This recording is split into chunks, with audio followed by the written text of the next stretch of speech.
Hello friends, આજે આપણે બનાવીશું ગોટલીનો મુખવાસ. તો અહીંયા ગોટલીનો મુખવાસ બનાવવા માટે જે કેરી આપણે ખાઈ અને ગોટલીઓ ફેંકી દેતા હોઈએ છીએ એ ગોટલીનો જ આપણે મુખવાસ બનાવીશું. તો અહીંયા ગોટલીઓ છે તે સુકાઈ ગઈ છે. 5 કે 7 દિવસમાં તમારી ગોટલીઓ તડકો હોય તો સુકાઈ જાય છે. હવે તેનો મુખવાસ બનાવવાનું ચાલુ કરીશું. તો સૌથી પહેલાં આપણે ગોટલી છે તેને ઉપરનો ભાગ છે તે કાઢી લેવાનો છે અને આખી નીકળે એ રીતે આપણે કાઢીશું. તો અહીંયા તમારી પાસે કોઈ પકડ હોય અથવા તો તમારી પાસે દસ્તો હોય તેનાથી આખી ગોટલી નીકળશે. તો તમે જોઈ શકો છો ઉપરથી સેજમથી આપણે વજન દઈશું એટલે ગોટલી છે તે આખી નીકળી જશે અને ઉપરનો જે કાળાશ પડતો ભાગ છે તેને પણ આપણે કાઢી લેશું. તો અહીંયા મેં 2-3 ગોટલી છે તે આખી આ રીતે પકડથી કાઢેલી છે. હવે આપણે બીજી રીતે ગોટલી કાઢતા હું તમને બતાવીશ. તો તેનાથી પણ આખી ગોટલી નીકળશે. તો આ રીતે તમે આગળથી હળવા હાથે દસ્તો મારશો એટલે તમારી ગોટલીઓ છે તે નીકળી જશે. તો આ રીતે બીજી ટ્રીક છે. તો અહીંયા ફટાફટ આ બધી ગોટલીઓ છે તેને આપણે કાઢી લેશું. અને અમારી ચેનલમાં તમે નવા આવ્યા હોય ને હજી સુધી ચેનલને સબસ્ક્રાઈબ ન કરી તો સબસ્ક્રાઈબ કરજો અને બાજુમાં આપેલી ઘંટી છે તેને અવશ્ય દબાવજો એટલે નવી નવી રેસીપીના નોટિફિકેશન જોવા મળે. તો આ રીતે પકડથી આપણે આખી ગોટલીઓ નીકળશે. જમથું આ રીતે પકડ છે તેને પકડાવી અને ખેંચવાનું છે તો ગોટલી આખી નીકળશે. હવે અહીંયા આપણે બધી ગોટલીઓ છે તેને મેં કાઢી લીધી છે અને હવે તેના આપણે ટુકડા કરીશું. તમારે લાંબી ચિપ્સમાં કરવા હોય તો તે પણ કરી શકો છો. મેં અહીંયા આડી સ્લાઇડમાં આ રીતે ટુકડા કરેલા છે. તો અહીંયા આપણે નવી ટ્રીકથી જે મુખવાસ છે બનાવીશું. તે કડસો પણ થશે નહીં અને એકદમ વ્હાઈટ થશે અને સ્વાદમાં ખૂબ જ ટેસ્ટી એવો બનશે અને કડસો તમને સહેજ પણ લાગશે નહીં.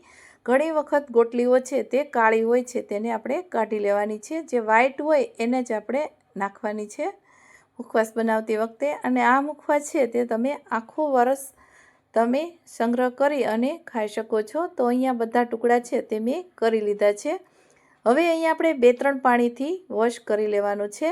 એટલે જે કડસી હોય છે ગોટલી સ્વાદમાં તે તુરી હોય અને કડસી પણ લાગે છે.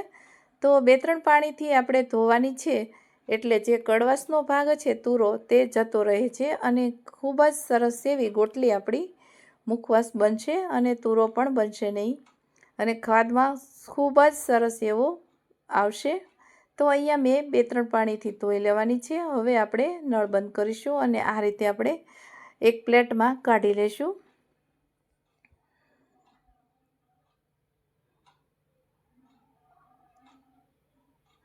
હવે અહીંયા આપણે આડી સ્લાઇડ કરેલી છે જે ગોટલીની, એટલે તપેલીમાં તમે બાફશો તો પણ એક બાઉલમાં તો પણ બફાઈ જશે. અહીંયા આપણે કુકરમાં બાફવાની જરૂર નથી. અહીંયા આપણે પાણી ડૂબે એટલું ગોટલી ડૂબે એટલું પાણી એડ કરવાનું છે. તો અહીંયા આપણે હવે ગેસ ચાલુ કરીશું અને ધીમા ગેસે આપણે બાફવાની છે. અને અહીંયા સ્વાદ પ્રમાણે આપણે મીઠું એડ કરીશું. થોડોક મુખવાસમાં ગોટલી સહેજ કડસી હોય છે એટલે આપણે થોડુંક મીઠું વધારે એડ કરીશું. અહીંયા આપણે ગેસની આંચ આપણે ધીમી રાખીશું અને ધીમા તાપે આપણે બાફી લઈશું. હવે એક આપણે પ્લેટ છે તેને ઢાંકી દઈશું. 7 મિનિટ જેવું થાય એટલે આપણે ચેક કરીશું. હવે અહીંયા 7 મિનિટ જેવું થઈ ગયું છે. મેં ગેસ પણ બંધ કરી દીધો છે. હવે આપણે ચેક કરીશું આપણી ગોટલી છે તે બફાઈ ગઈ છે કે નહીં.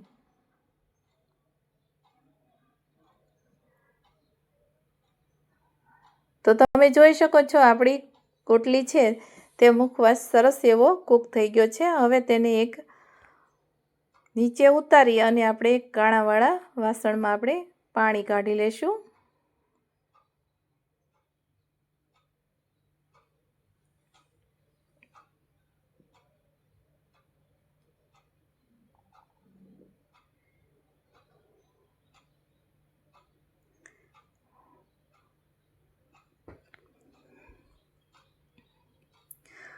હવે અહીં આપણે સ્ટીલની થાળી અથવા તો કોઈ કોટનનું કપડું હોય એની ઉપર તમે પેપર ઉપર અથવા તો કોટનના કપડા ઉપર આ રીતે પાથરી અને તડકે 4 થી 5 કલાક સુધી આપણે સૂકવવાની છે.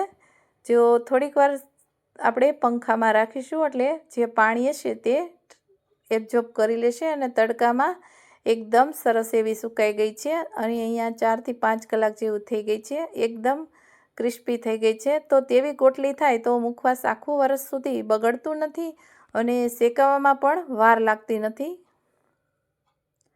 હવે અહીંયા તમે ઘી અથવા તો તેલમાં પણ શેકી શકો છો, પણ ઘીમાં ખૂબ જ સરસ એવો ટેસ્ટ આવશે. બહાર મળે તેવું જ આપણે ઘરે મુખવાસ બનાવીશું. તો 1 ચમચી અહીંયા ઘી એડ કરેલું છે. હવે અહીંયા આપણે ધીમા તાપે શેકવાનું છે અને સતત આપણે હલાવતા રહેવાનું છે. તો તેનાથી મુખવાસ છે તે એકદમ ક્રિસ્પી અને ક્રન્ચી એવો બનશે અને સ્વાદમાં તૂરો પણ લાગશે નહીં. આ મુખવાસ બનાવો એકદમ સહેલો છે, પણ ટ્રીક અને ટિપ્સ સાથે બનાવશો તો મુખવાસ તૂરો પણ બનશે નહીં અને સ્વાદમાં ખૂબ જ સારો બનશે. બહાર મળે તેવો જ આપણે બનશે. અહીંયા આપણી 7 થી 8 મિનિટ જેવું અહીંયા મુખવાસને શેકાતા વાર લાગી છે. હવે સ્વાદ પ્રમાણે આપણે અહીંયા મેં ચંચળ પાવડર છે તે એડ કરેલું છે. અહીંયા આપણે મીઠું પણ એડ કરેલું છે. તેને ધ્યાનમાં રાખી અને ચંચળ પાવડર છે તેને એડ કરવો અને ધીમા તાપે આ રીતે સતત હલાવતા જ રહેવાનું છે. હવે અહીંયા આપણે ગોટલીનો મુખવાસ છે તે રેડી થઈ ગયો છે. તો અહીંયા આપણે ઠંડો થોડીક વાર સુધી ઠંડો થવા દઈશું.